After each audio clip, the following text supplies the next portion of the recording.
Hello everyone, here this is Deepti. Welcome to my BSc study zone. Today we are going to start about government company. In my previous video we have already studied about private sector, okay, public sector, in which we have understood the merits and demerits of first two departmental undertakings and statutory corporation.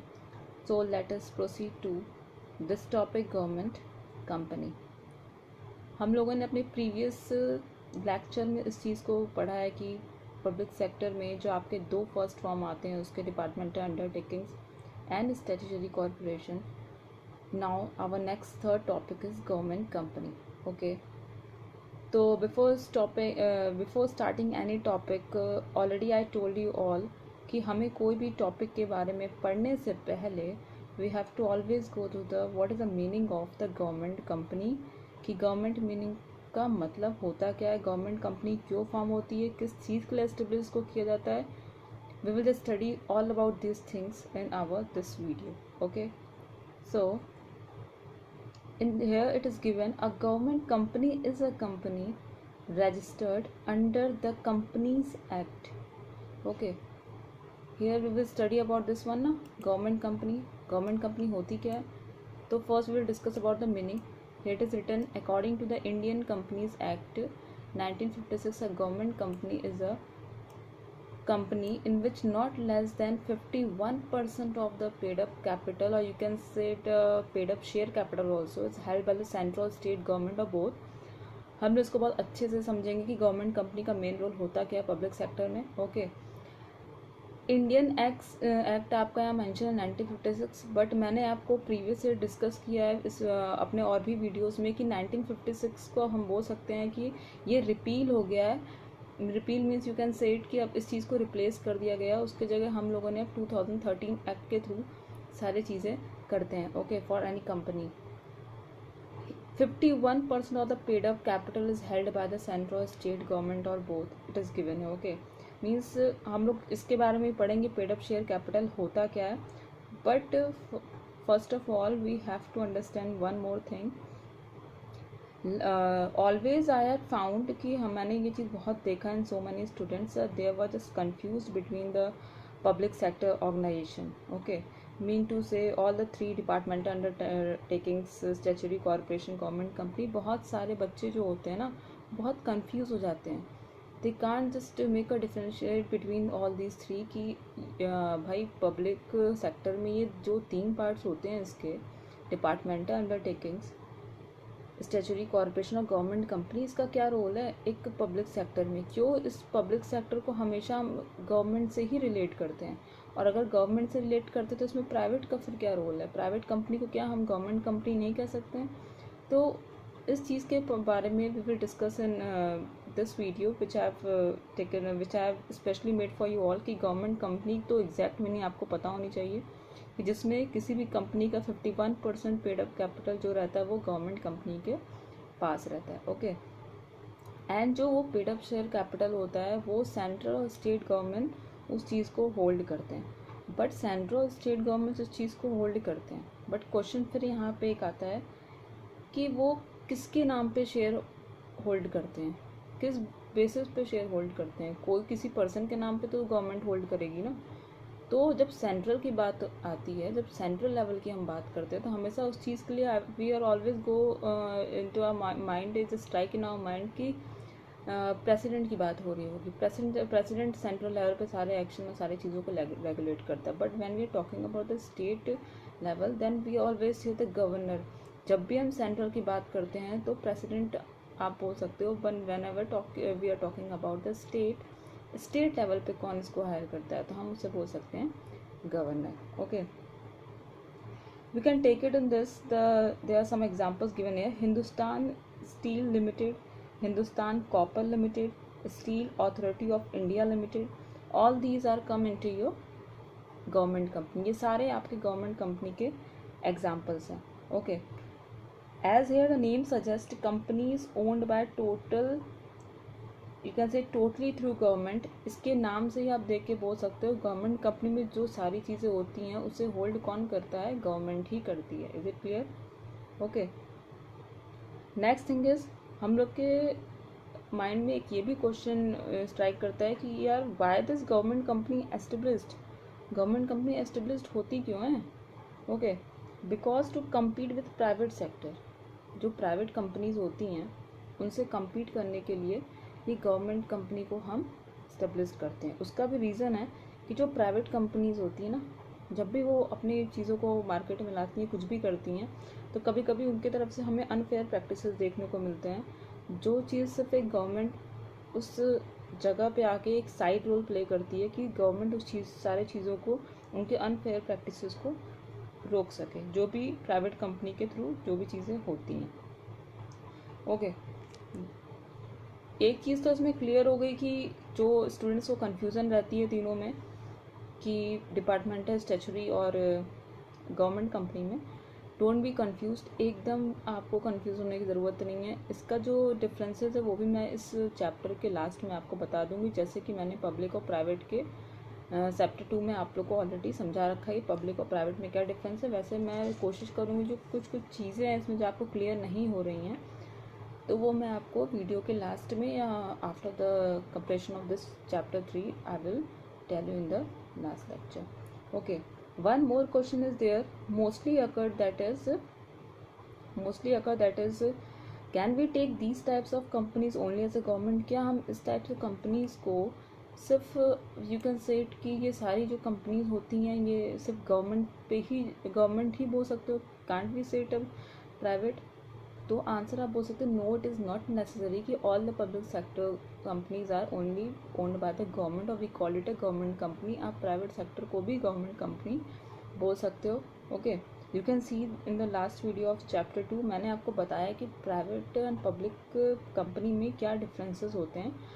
आप जब तक उस चीज़ को अच्छे से समझ नहीं पाओगे तो आप चैप्टर 3 में मैं जो अभी आपको समझा रही हूँ ना, फिर वो आपको बहुत क्लियर नहीं होगा।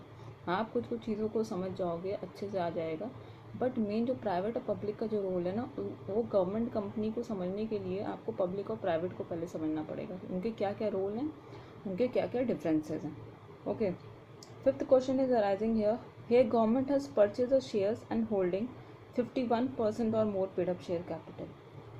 अब एक चीज़ यहाँ ये क्वेश्चन है, ऑल थिंग्स आर क्लियर है, बट फॉर हुम they just purchase the share. अब मुझे आप बताओ, वो जो government company 51% share capital hold करती है वो किसके नाम पे शेयर होल्ड करती है? The answer is president. आप बोल सकते हो कि प्रेसिडेंट के नाम पे वो शेयर अपनी होल्ड करती है। जो 51% यू कैन सी हियर, 51% जो आपका गिवन है, आप बताओ कि गवर्नमेंट कंपनी किसके नाम पे शेयर होल्ड करती है? तो देन यू कैन से कि प्रेसिडेंट के नाम पे। Okay, because all the appointments or action done on central level is all are in the hand of president, but for central government they just taking the share for president, but when you're talking about the state level it is for governor. Okay, here the next thing is how any company become a government company। कैसे कोई भी एक company government company हो जाती है? Government company तब होती है जब सारा चीज़ रेगुलेशन, मैनेजमेंट, रूल, सारा ओन कंट्रोल मैनेज आपका गवर्नमेंट कंपनी करती। क्यों करती है? मैंने आपको बताया कि जब किसी भी कंपनी में किसी का शेयर्स अधिक होता है ना, जब कोई शेयर्स अपनी अधिक ले लेता है तो उस मेंबर को बोलते हैं वो ओनर है, वो हेड है। ओके, बट यहाँ पे अगर देखा जाए तो एक कंपनी में 51% आपका शेयर होल्डिंग किसके हाथ में? गवर्नमेंट के हैंड में। तो इससे ये चीज़ क्लियर होती है कि ऑब्वियसली भाई जब 51% आपका शेयर गवर्नमेंट होल्ड करके रखी है तो सारी जो भी चीज़ें होंगी तो गवर्नमेंट ही हैंडल करेगी। तभी हम लोग इस चीज़ को बोलते हैं कि कोई भी कंपनी को गवर्नमेंट कंपनी तब बोलते हैं जब 51% और more than share capital hold by the central government और स्टेट गवर्नमेंट। और कभी कभी क्या होता है कि उन लोग अपना इक्वल प्रपोर्शन में भी उस चीज़ को डिस्ट्रीब्यूट कर लेते हैं और इक्वल वो लोग होल्ड करते हैं, बट 51% ओवरऑल किसके हाथ में रहता है? In the hand of government. Is it clear? Is there any doubt related to this topic? Just mention the comment box। ये गवर्नमेंट कंपनी आपकी ऐसी टॉपिक है ना कि आप इस चीज़ को 11th में तो पढ़ी रहो, you can it will be very helpful for your class 12th also, क्योंकि पब्लिक, प्राइवेट और गवर्नमेंट कंपनी आपका 12th तक भी चलता है। उसमें कुछ चीज़ें होती हैं जिसमें तीनों इन्वॉल्व रहते हैं। Okay, next thing is you can say normal there is a company, there is always a paid up share capital। then what is a paid up share capital? अब कोई बोलता है कि गवर्नमेंट ने paid up share capital hold किया तो बहुत लोग कन्फ्यूजन रहते हैं। बहुत लोग कन्फ्यूजन का, आप स्टूडेंट्स को एग्जांपल ले लो जिनके न्यू एडमिशन हुए 11th में उन्होंने कॉमर्स लिया, तो सबसे पहले हर चीज़ जानने की कोशिश करेंगे। जैसे कि मैंने प्रीवियस वीडियो में आपको बताया कि शेयर्स क्या होते हैं, शेयर होल्डर्स क्या होते हैं, बोर्ड ऑफ डायरेक्टर्स क्या होते हैं, जॉइंट वेंचर क्या होते हैं, मैंने आपको सारी चीज़ एक्सप्लेन की। But in this topic here it is the question कि पेड अप शेयर कैपिटल जो हम लोग कब से बात कर रहे हैं ना, 51% ने गवर्नमेंट ने होल्ड कर रखा है, तो इसका मतलब क्या है? Okay, it means when a company sells it share in the primary market, जब कंपनी अपनी शेयर्स को सेल करती है प्राइमरी मार्केट में डायरेक्टली टू द इन्वेस्टर्स को। Okay, we can take the example here, a firm has an authorized capital of ₹10 lakh. एक firm की authorize capital है 10 lakh, where the value of each share, जहाँ पे ईच शेयर की value है ₹10। The firm received application for ₹8 lakh share. लेकिन जो firm रहती है कितने क्या रिसीव करती है एप्लीकेशन, कितने एप्लीकेशन के शेयर रिसीव करती है? ₹8 लाख। उसने 10 लाख तो ऑथोराइज किया, ₹10 ईच शेयर उस पर उस चीज़ के लिए लागू होता है, बट उसने रिसीव्ड कितना किया? 8 लाख। तो 8 लाख के बेसिस पे दिया जाए तो उसका पेड अप कैपिटल कितना होता है? But it issued only 10 lakh shares of ₹8 each. अगर 10 लाख के हिसाब से उसने इशू किया है ₹8 हर शेयर के लिए ₹8, तो all the calls have been met by the shareholders, then the paid up capital हमारा क्या हो जाएगा? 80 लाख हो जाएगा। When we just multiply 10 lakh into 8। Okay, and one thing is there कि ऑथराइज कैपिटल का भी आप बोल सकते हो कि ऑथराइज कैपिटल का तो मैम ने एग्जाम्पल लिया है, बट ऑथराइज कैपिटल होता क्या है? You can say that it is that amount of capital with company is registered with the registrar of a company. जब हम कोई फॉर्मेलिटीज़ पूरी करने के लिए कोई भी रजिस्ट्रेशन करते समय कोई फॉर्मेलिटीज़ पूरी करते हैं ना, तो उस समय जो कंपनी का एक अमाउंट ऑफ कैपिटल फिक्स्ड रहता है ना रजिस्ट्रार ऑफ कंपनीज में रजिस्ट्रेशन के समय, तो उस एक अमाउंट ऑफ कैपिटल को हम ऑथराइज कैपिटल कहते हैं। जो चीज़ हमें उस चीज़ में मेंशन करनी होती है कि हमारे ऑथराइज कैपिटल रजिस्टर्ड करते समय इतने अमाउंट पे करते हैं एक कंपनी की तरफ से। Is it clear? Now after this here it is given some examples, Hindustan machine tools limited, ये सारी चीज़ें क्या होती हैं? Steel authority of India limited. Now we have to go to the proceed to the next one, features. अब भाई देखो features क्या होता है। फीचर्स मैंने आपको बहुत पढ़ाए भी हैं प्रीवियस वीडियोस में, सबके कुछ ना कुछ तो फीचर्स होते होंगे। तो today we will just talk about the government company के क्या फीचर्स होते हैं। इनके फीचर्स ही कुछ डिफरेंट होते हैं, इनको कुछ ऐसे इसमें करने की ज़रूरत नहीं होती, इनके सारे फीचर्स ही डिफरेंट होते हैं। ओके, अपने डिपार्टमेंटल के अलग फीचर्स हैं। ओके, आप बोल सकते हो स्टैट्यूटरी कॉर्पोरेशन के अलग हैं, तो गवर्नमेंट के भी आपके अलग होंगे। Okay, first feature it is given here, it is created by the Indian companies act 1956। अब आप मुझे बताओ, मैंने आपको बहुत सारे वीडियोस में ये हमेशा एक्सप्लेन किया है कि इंडियन कंपनीज एक्ट ये ओल्ड कंपनी पे लागू होती थी, बट न्यू कंपनी अगर देखा जाए आज की कंपनीज एक्ट हम बात करते हैं वो हमेशा 2013 की ही बात करते हैं उस चीज़ में। Okay, here it is given it is created by the Indian companies act 1956। It is good, ठीक है भाई। जो ओल्ड कंपनीज है वो 1956 में उसका एक्ट फॉलो होता है, 2013 के हिसाब से देखा जाए तो वो न्यू कंपनी होती है। We can say it here, it is created, established just like all other companies registered with the Registrar of Firms। इसमें कोई भी आपको कुछ नई चीज़ नहीं करनी होती, जैसे हर कंपनी के रजिस्ट्रेशन के लिए हमें कुछ फॉर्मेलिटीज़ पूरी करनी होती हैं। एक सर्टिफिकेट ऑफ इनकॉर्पोरेशन पाने के लिए जो भी डॉक्यूमेंट्स हमें रजिस्ट्रार ऑफ फर्म्स में देना चाहिए, वो सारी चीज़ें हम गवर्नमेंट कंपनी को भी रजिस्ट्रेशन करते समय सारी चीज़ें हम एक प्रोसीजर उसी कंपनी का चलता है, जो हर कंपनीज अपने अपने रजिस्ट्रेशन के समय प्रोसीजर्स फॉलो करते हैं। Okay, here it is given it is having a separate legal entity। अब सेपरेट लीगल एंटिटी आप बोल सकते हो कि सेपरेट लीगल एंटिटी क्या होता है ना, कि आप बोल सकते हो किसी एक इंडिविजुअल का एक अपना अलग पहचान होता है एक लॉ के नज़र में। You will be considered as an individual in the eyes of law. तो यहाँ पे जो कंपनी की बात की जा रही है, कंपनी का भी एक अपना अलग से होता है, ठीक है। इट कैन एक्वायर प्रॉपर्टी, वो प्रॉपर्टी भी एक्वायर कर सकती है। इट कैन स्यू मीन्स वो केस भी किसी पे कर सकती है। तो कंपनी को मैंने आपको एक चैप्टर में बताया था, कंपनी को कोऑपरेटिव सोसाइटी में मुझे याद है कि उसमें कंपनी को एक आर्टिफिशियल पर्सन के नाम से वो गवर्नमेंट डील करती है कि company is a artificial person. Okay, law के नज़र में एक इंडिविजुअलिटी जिनकी एक अलग आइडेंटिटी होती है उसको हम बोलते हैं आर्टिफिशियल पर्सन, बट कंपनी की यहाँ बात हो रही तो कंपनी एक पर्सन तो है नहीं, बट गवर्नमेंट के नज़र में उसको क्या बोला गया है, कंपनी इज़ आर्टिफिशियल पर्सन। तो कंपनी का पूरा राइट है, कंपनी को पूरी अथॉरिटी है, it can acquire property, it can sue on other also. Okay, come to the next one. Its employees are appointed according to the rules contained in the Memorandum of Association and Article of Association of the company. मैंने MOA and AOA means Article of Association and Memorandum of Association. I already cleared all the things related to these two topics. मैंने अपने previous video में बहुत ही अच्छे तरीके से Memorandum of Association and Article of Association के बारे में आपको बताया है। Don't be confuse. और मैंने कुछ क्लिप भी उसमें दिखाई हैं जिससे कि आप कहीं भी नोट डाउन कर सकते हो कि ये होता क्या है, कि अगर आपके दिमाग से थोड़ी स्किप कर जाए तो आप उस चीज़ को अपने माइंड में उस चीज़ को रख सको। ओके, नेक्स्ट वन इज़ कि आप बोल सकते हो जो भी एम्प्लॉयज़ अपॉइंट होते हैं according to the rules contain in the memorandum of association.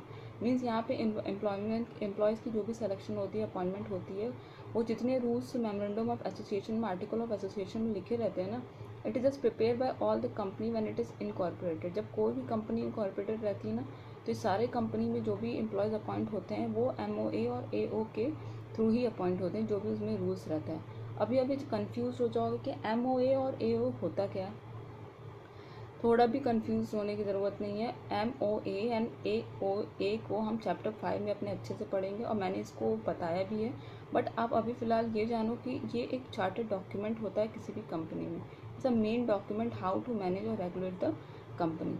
Okay, next thing, it is exempted from the accounting and audit rules and procedure.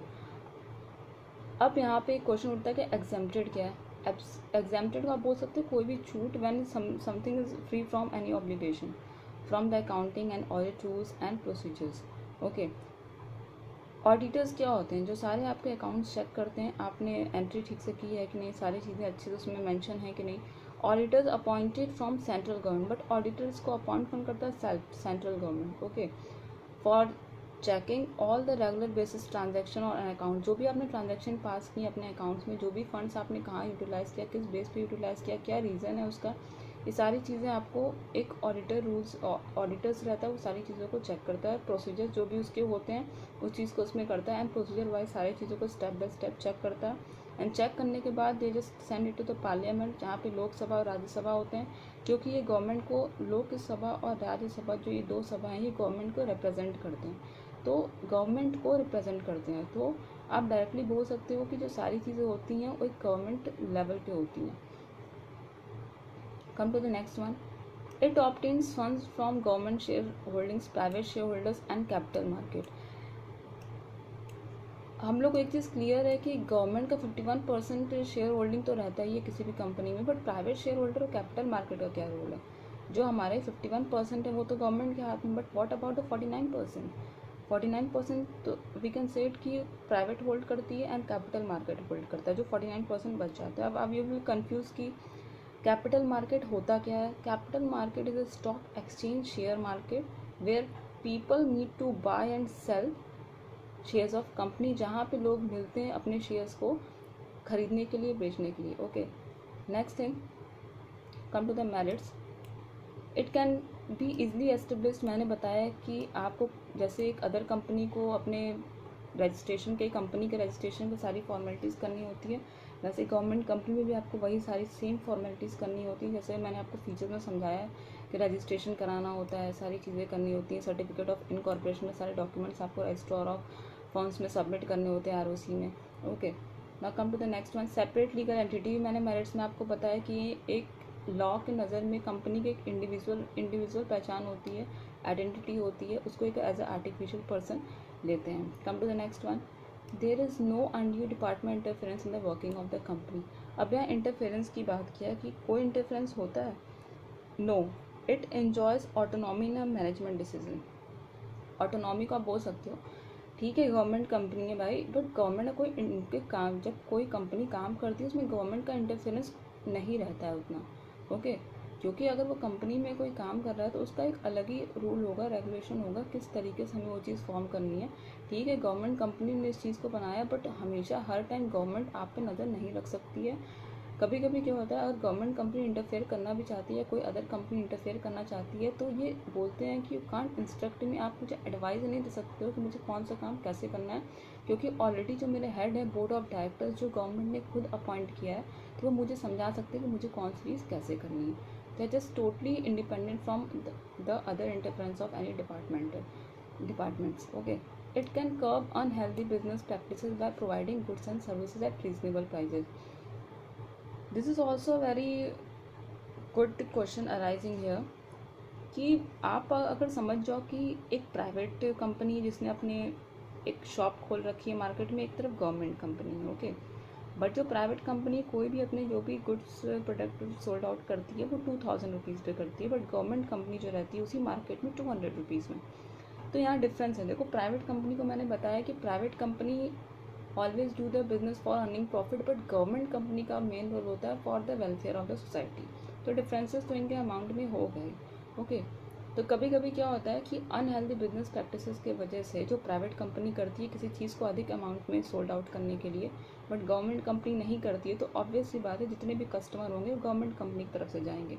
अगर आप कोई भी क्लॉथ सोल्ड आउट करते हो और आप किसी भी एक चीज़ का 2000 करते हो कि इसका 2000 प्राइस है, बट गवर्नमेंट कंपनी 200 दिखाती है, तो आप मुझे इस चीज़ को क्लियर आउट करो कि फिर कस्टमर किसके तरफ अट्रैक्ट होंगे. ऑब्वियसली गवर्नमेंट कंपनी की तरफ अट्रैक्ट होंगे, उसी मार्केट में गवर्नमेंट कंपनी की तरफ जाएंगे. तब प्राइवेट कंपनी का दिमाग स्ट्राइक करता है कि भाई मैंने लग रहा है 2000 में इस चीज़ को बेचना स्टार्ट किया है, इसलिए मेरे पास इस चीज़ का डिमांड कोई नहीं कर रहा है, ना कोई खरीदने की इसकी बात कर रहा है. But what about the government company, तो ये लोग पता लगाते हैं कि गवर्नमेंट कंपनी जो है they are just solding out all their materials, all their clothes and for what they are starting the business at 200 rupees. Means same particular चीज़ वो गवर्नमेंट कंपनी में सोल्ड आउट कर रही है. बस प्रॉब्लम ये है कि जो गवर्नमेंट कंपनी है उसने कम अमाउंट रखा है उस चीज़ के लिए, कम प्राइस उस चीज़ के लिए रखा है, बट प्राइवेट कंपनी उतनी नहीं रखी है. Okay, next thing, curve down हो जाती है इनके चीज़ों की वजह से. जो एक आप बोल सकते हो ना, एक जो उनका स्टैंडर्ड रह गया था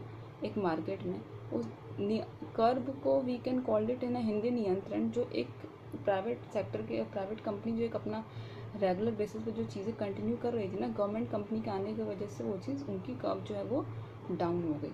okay, in the presence of the government. Next thing, here it is not given the merits, but I will show you the some merits points also here. कि merits तो यहाँ mention नहीं है, but I can just take you in the merits. इसमें आप समझ जाओ कि demerits है नहीं, but demerits का मैं कुछ points आपको show करा सकती हूँ. इसमें you can take a government major shareholders.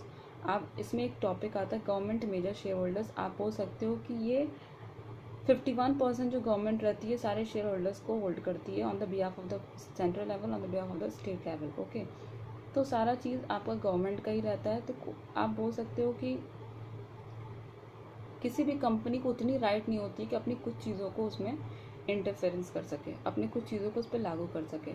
अब आप कन्फ्यूज़ हो गए, मैम ने मेरिट्स में ये चीज़ क्लियर किया कि भाई गवर्नमेंट का इंटरफेरेंस तो नहीं रहना चाहिए, हमेशा बार बार गवर्नमेंट पोक नहीं कर सकती किसी गवर्नमेंट को जब बोर्ड ऑफ डायरेक्टर्स है ही वहाँ पे. पर डीमेरिट्स में क्यों? हर चीज़ की एक अच्छाइयाँ होती हैं, एक बुराइयाँ होती हैं. तो गवर्नमेंट कंपनी की भी कुछ अच्छाइयाँ हैं जिसमें मैंने आपको बताया कि कंपनी इंटरफेयर करने नहीं देती है, बट गवर्नमेंट कंपनी की कुछ अच्छाइयाँ भी बुराइयाँ भी हैं जिसमें गवर्नमेंट इंटरफेयर करती है, कंपनी को उनके मनमाने काम नहीं करने को कहती है. ओके, इसमें एक वन मोर टॉपिक आपका आता है, not directly answerable to the parliament. यहाँ पे जो एम्प्लॉयज़ होते हैं, जो सॉरी यहाँ पे जो कंपनीज़ होती हैं ना, वो डायरेक्टली पार्लियामेंट को आंसरेबल नहीं देती हैं, आंसर्स नहीं दे पाती हैं, चाहे पार्लियामेंट कोई भी क्वेश्चन कोई भी ऑब्लिगेशन लगाए उन पर. बट आप वही चीज़ स्टैट्यूटरी कॉर्पोरेशन में देखोगे तो इतने ऑब्लिगेशन, इतने क्वेश्चन उनसे पूछे जाते हैं क्योंकि टोटली वो गवर्नमेंट बेस्ड है. बट जितनी चीज़ें ऑब्लिगेशंस आपको उसमें देखने को मिलती है स्टैट्यूटरी कॉर्पोरेशन में, उतनी ऑब्लिगेशन आपको उसके कंपैरिजन गवर्नमेंट कंपनी में देखने को नहीं मिलती है. Okay, these are the two topics of demerits. One more we can also add it here, management lies with government. देखो, इन मेरिट्स गवर्नमेंट कंपनी के मैनेजमेंट का गवर्नमेंट इंटरफेरेंस नहीं होता है, बट यहाँ आप बोल रहे गवर्नमेंट इंटरफेरेंस होता है. What it means, you can take it example. जो बोर्ड ऑफ डायरेक्टर्स होते हैं किसी कंपनी के, जो भी डिसीजन मेकिंग टास्क उनका जो भी रहता है वो कौन है, बट वेयर डिड दे कम, कहाँ से बोर्ड ऑफ डायरेक्टर्स आते हैं, आप मुझे क्लियर करो. शेयर होल्डर्स किसको अपने मेजोरिटी से बनाती है, you can say it a government. Okay, तो ओवरऑल तो जो भी चीज़ें मैनेज रेगुलेशन हो रहा है सारा तो गवर्नमेंट ही कर रही है, तो भाई क्यों नहीं इंटरफेरेंस रहेगी गवर्नमेंट की इसमें। ओके, तो डीमेरिट्स के मैं कुछ पॉइंट्स आपको शो कर दे रही हूँ इधर, आप अच्छे से इस चीज़ को पढ़ लेना। Next thing, in the next lecture we will study about the changing role of public sector. What is the changing role of public sector, हम उससे कुछ पॉइंट्स पढ़ेंगे, it is given here. And is there any problem related to all this points, आप मुझसे पूछ सकते हो। मैंने कुछ चीज़ें इसमें ली हैं, बट मैं आपको इसमें कुछ चीज़ें ऐसी भी दिखाई हैं जो कि आपके इस कंटेंट्स में तो नहीं दिया, बट मैं आपको अलग से उस चीज़ को बीच में ला के वीडियोज़ के बीच में ला के उस चीज़ को दिखा रही हूँ कि आपको उस चीज़ को कहीं नोट डाउन कर लो बाय डूइंग पॉज हेयर। आप पॉज करके उस चीज़ को नोट डाउन कर लो, जो कि आपके एग्ज़ाम के लिए बहुत ही हेल्पफुल रहेगी। Okay, so thank you very much class for today.